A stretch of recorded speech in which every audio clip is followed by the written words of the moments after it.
Hi, my name is Annie, and welcome to the Walking Word, where we go through the Holy Bible in a year as part of discipling. We are currently in the second book of Samuel, and we are in chapter 18. We're just coming back from the chapter where Ahithophel, one of David's former council of elders, has just killed himself.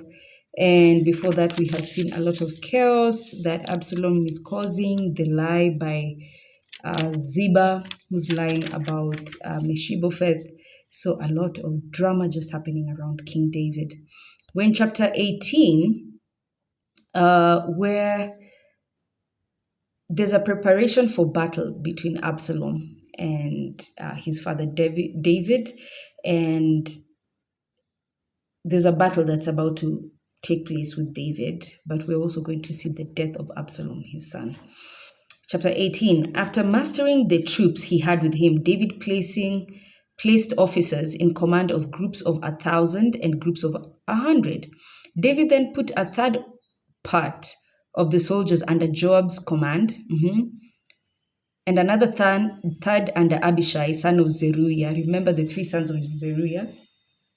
There's Abishai, Joab, and Asohel, I believe. The one who's killed by Abner, who was Saul's right-hand man. So now the two brothers have remained. So David had taken a third, and given command, and to each group of these three brothers. And the third command was under Ittai the Gittite. The king then said to the soldiers, I intend to go out with you myself. But they replied, you must not come out with us, for if we should flee, we shall not count. Even if half of us should die, we shall not count. You are equal to 10,000 of us. Therefore, it is better that we have you to help us from the city. So the king said to them, okay, I will do what you think is best. And he stood by the gate as all the soldiers marched out in units of 100 and of 1,000. But the king gave this command to Joab, Abishai, and Ittai.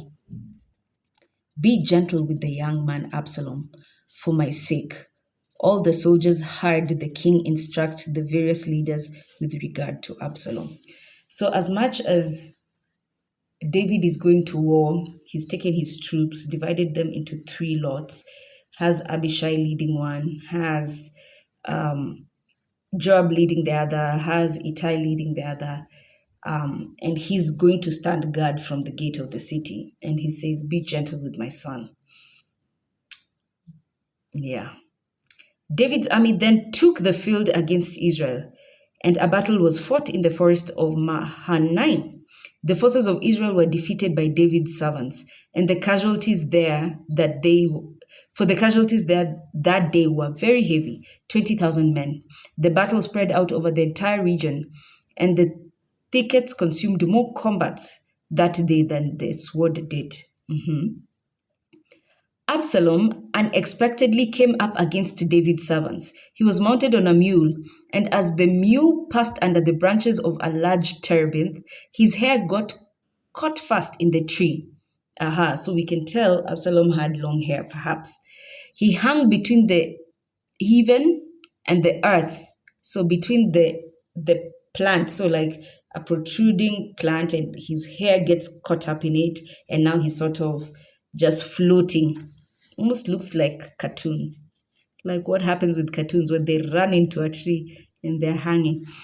He hung between the heaven and the earth, while the mule he had with him riding ran off. So he's hanging. Somehow, someone saw this and reported to Joab that he had seen Absalom hanging from a tree, from a terebinth. So Joab said to his informant, if you saw him, why did you not strike him to the ground on the spot? Then it would have been my duty to give you 50 pieces of silver and a belt. But the man replied to Joab, even if I already held 1,000 pieces of silver in my two hands, I would not harm the king's son. For the king charged you and Abishai and Ittai in our hearing. So we heard what he told you, to protect the youth Absalom for his sake. Had I been disloyal and killed him, the whole matter would have come to the attention of the king, and I would have stood aloof. Joab replied, okay, I will not waste time with you in this way. Like, bruh, if you're not going to do it, sometimes doing a job, it's just best to do it yourself. Right? Joab replied, I will not waste time with you in this way. And taking 3 pikes in hand, he thrust for the heart of Absalom. Oh my goodness. Still hanging from the tree alive. Well, cursed be a man who hangs on a tree. Next, ten of Joab's young armor bearers closed in on Absalom and killed him with further blows. Joab then sounded the horn, and the soldiers turned back from the pursuit of Israelites because Joab called on them to halt. Absalom was taken up and cast into a deep pit in the forest, and a very large mound of stones was erected over him, and all the Israelites fled to their own tents. During his lifetime, Absalom had taken a pillar and erected it for himself in the king's valley, for he said, I have no son to perpetuate my name. The pillar, which is named for himself, is called Yadab Shalom to this present day. Interesting. Let's continue. Verse 19. Then Ahimaaz, son of Zadok, said, let me run to take the good news to the king, that the Lord has set him free from the grasp of his enemies. But Joab said to him, you are not the man to bring the news today. On some other day, you may take the good news, but today you would be bringing good news. You would not be bringing good news, for in fact the king's son is dead.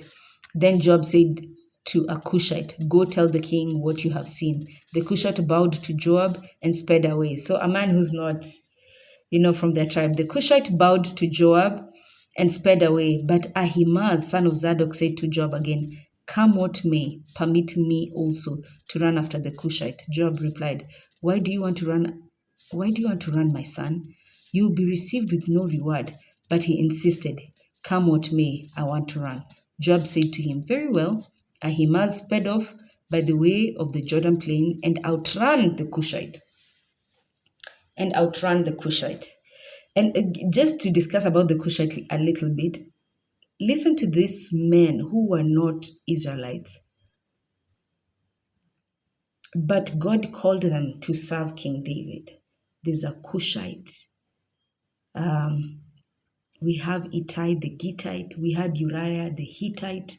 Like, these are men who were broken from different tribes, but immediately they accepted the God of David. They served David's camp, and all of a sudden their life has purpose. Anyway, let's continue. Now David was sitting between the 2 gates and look out mounted to the roof of the gate above the city wall, where he had looked and saw a man running all alone. Looking out, he shouted to inform the king, who said, if he is alone, he has good news to report, as he kept coming nearer. The lookout spied another runner. From his place atop of the gate, he cried out, there is another man running by himself. And the king responded, he too is bringing good news.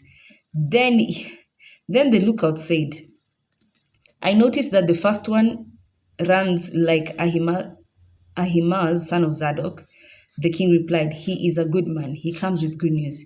Then Ahimaaz called out and greeted the king with face to the ground and paid him homage to the king and said, blessed be the Lord your God, who has delivered up the men who were rebelling against my lord the king. But the king asked, is the youth Absalom safe? And Ahimaaz replied, I saw a great disturbance when the king's servant Joab sent your servant on, but I do not know what it was. The king said, step aside and remain in attendance here. So he stepped aside and remained there. When the Cushite came in, he said, let my lord the king receive the good news that this day the Lord has taken your part, freeing you from the grasp of all who rebelled against you. But the king asked the Cushite, is the young Absalom safe? The Cushite replied, may the enemies of my lord the king and all who rebel against you with evil intent be as that your young man. Oh man. Yeah, that is a sad ending for a father, um, to hear his son has been taken out like all his enemies. Let's move to chapter 19 when we see how David is actually distraught about this. And Joab will actually reprove David concerning this.